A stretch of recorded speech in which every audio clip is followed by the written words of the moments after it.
안녕하세요. 오늘은 수많은 영화와 드라마의 배경이 된 수원 화성을 걷습니다. 이번 코스는 성곽 안쪽이 아닌 성벽 바깥길과 행궁동의 아기자기한 골목길을 연계해 보았습니다. 총 길이 약 8.3km, 획득고도 147m로 여유롭게 걸으면 2시간 반에서 3시간 정도 소요되는 부담없는 코스입니다. 장안문에서 출발해 행궁동 골목을 지나 화서문을 거쳐 본격적인 성곽 바깥길로 함께 진입해 보시죠. 방문객이 적은 오전 8시쯤 출발했는데요. 덕분에 아기자기한 골목길을 아주 한적하게 다닐 수 있었습니다. 이 시간대의 장점은 조용하고 여유롭다는 점이지만 단점은 오픈한 가게를 손에 꼽을 만큼 적다는 점입니다. 영상을 보시면서 각자 취향에 맞는 시간대를 선택해 방문하시면 좋을 것 같습니다.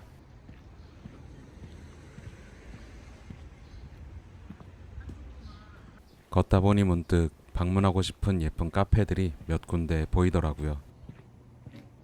잘 기억해 놨다가 나중에 꼭 다시 방문해 봐야겠습니다. 걷다 보니 첫 번째 로케이션에 거의 도착했습니다. 행궁동 골목길을 걷다 보면 만날 수 있는 첫 번째 로케이션입니다.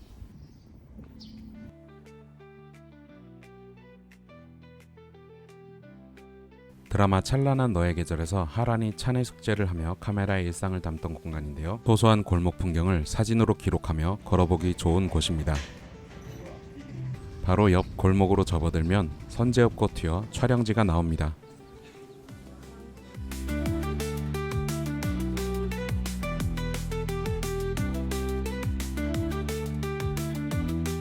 소리가 등교를 위해 집을 나서던 골목과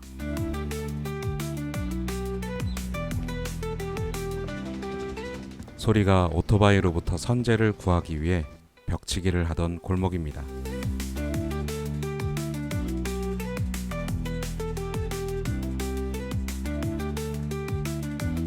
모퉁이를 돌면 선제네 파란 대문과 소리네 집이 마주보고 있습니다. 소리네 집을 지나 조금 더 걷다 보면 다시 찬란한 너의 계절의 촬영지가 나타납니다.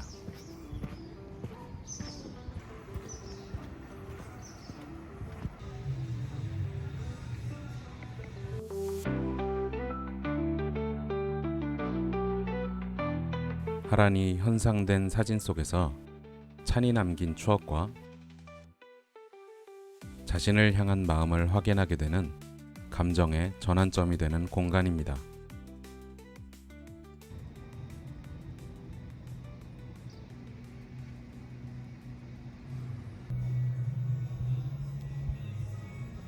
지금까지는 조금은 몰아치듯 여러 로케이션을 거쳐왔지만 이제는 약간 여유를 갖고 걸어봅니다.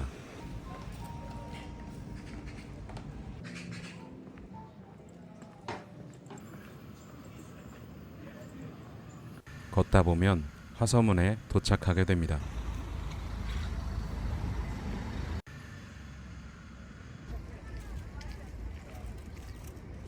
여기서부터 본격적인 성곽 바깥길 트레킹이 시작됩니다.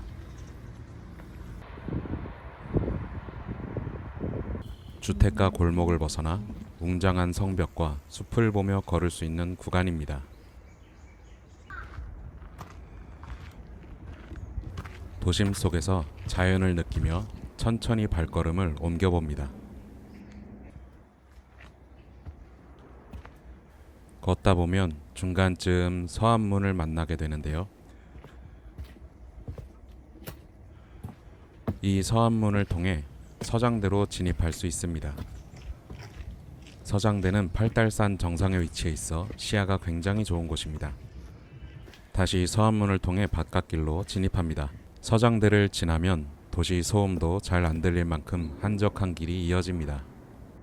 오롯이 나의 발소리와 바람 소리를 들으며 힐링이 되는 구간입니다. 그리고 이어지는 서남 앞문을 통해 성곽 안쪽 길로 진입합니다.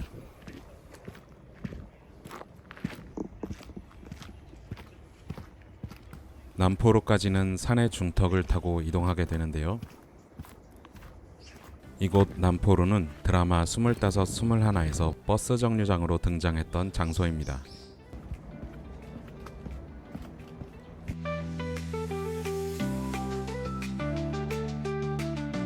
극중 인물들의 수많은 감정선이 교차하고 정리되던 장소이기도 합니다.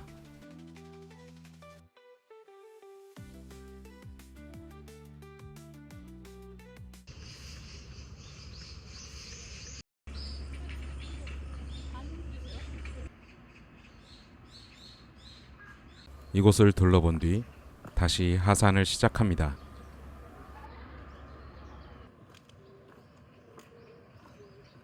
팔달문을 바라보며 내려와 화성 행궁으로 향합니다.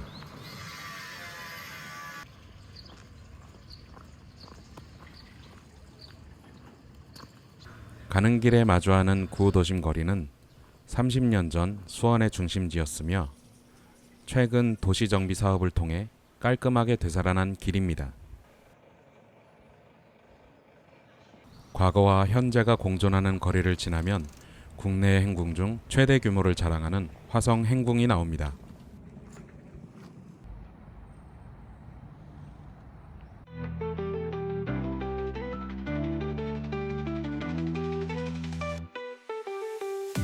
이곳 역시 찬란한 너의 계절의 촬영지로 과거와 현재가 연결되는 상징적인 장소입니다.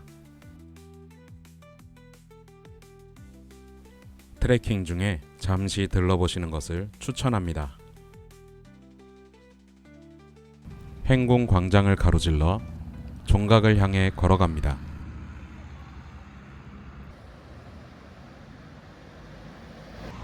횡단보도를 지나 다리를 건너면 수원 화성 박물관을 만나게 되는데요. 야외 앞들에는 화성 축조 당시 무거운 돌을 옮길 때 사용했던 거중기 등 전통 공사 장비들이 전시되어 있어 가볍게 둘러보기 좋습니다. 박물관을 나와 수원천을 따라 걷다 보면 지동시장의 작은 구멍가게들을 지나게 됩니다. 오후쯤 되면 활기 넘치는 거리로 변하는 곳입니다.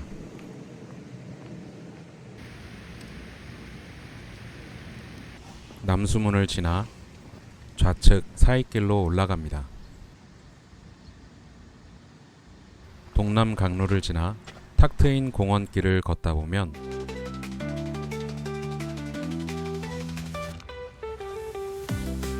오른쪽으로 지동 벽화마을을 내려다볼 수 있는데요. 기회가 된다면 벽화마을을 중심으로 코스를 만들어 보고 싶네요. 이 길을 따라 걷다 보면 우측에 좁은 골목 진입로가 보입니다. 그해 우리는 의 주인공 연수의 집 대문 앞에 도착합니다.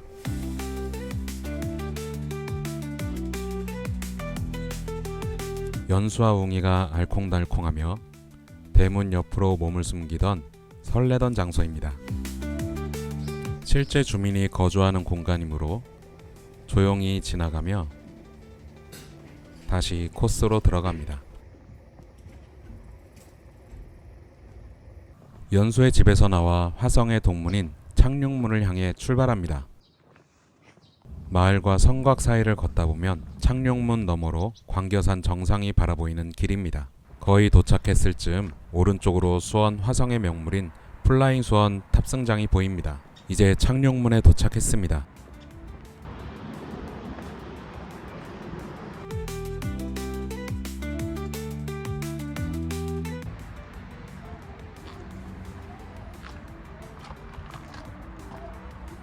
창룡문은 수원 사대문 안쪽을 한눈에 내려다볼 수 있어 전망이 아주 좋은 곳입니다. 단체 관광객들의 방문이 꾸준한 장소이기도 합니다.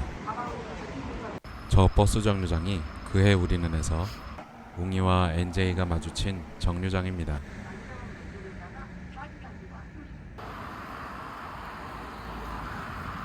그리고 이어지는 길을 따라 다시 성곽 바깥길로 진입하겠습니다. 동북 공심돈을 왼쪽에 두고 돌아나가면 가을이 되면 갈대밭으로 아름다운 분위기를 뽐내는 길이 나오는데요. 아직은 아는 사람만 아는 커다란 은행나무를 지나고 나면 드라마 선제 없고 튀어에서 선제가 버스를 세우던 로케이션이 나옵니다.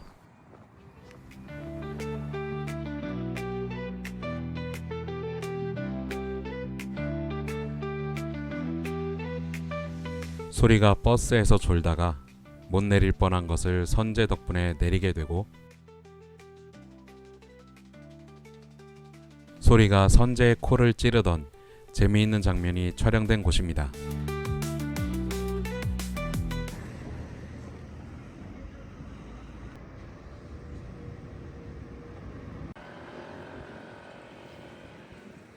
그리고 조금만 발을 옮기면 선제가 소리에게 자전거를 가르쳐주던 로케이션인 용현이 나옵니다.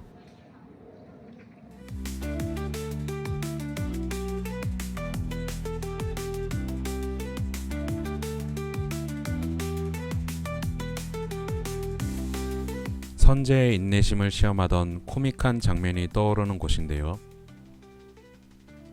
이곳 용현은 방화수리전과 함께 방문객들에게 고즈넉하고 조용한 휴식 공간을 제공합니다.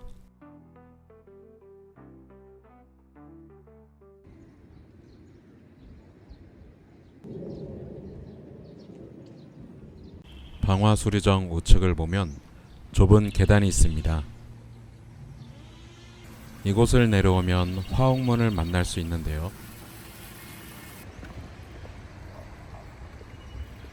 화옥문에서 수원천을 따라 조금만 내려가면 선제의 진심이 깃든 다리로 갈 수 있습니다.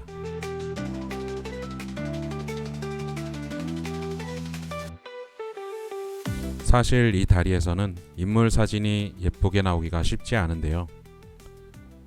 촬영자와 약간 거리를 두고 줌 기능을 활용하시길 추천드립니다. 조금 전 왔던 길로 다시 돌아가 왼쪽 계단으로 올라갑니다. 올라가면 나오는 장소가 선제업고 티어의 등굣길 로케이션입니다.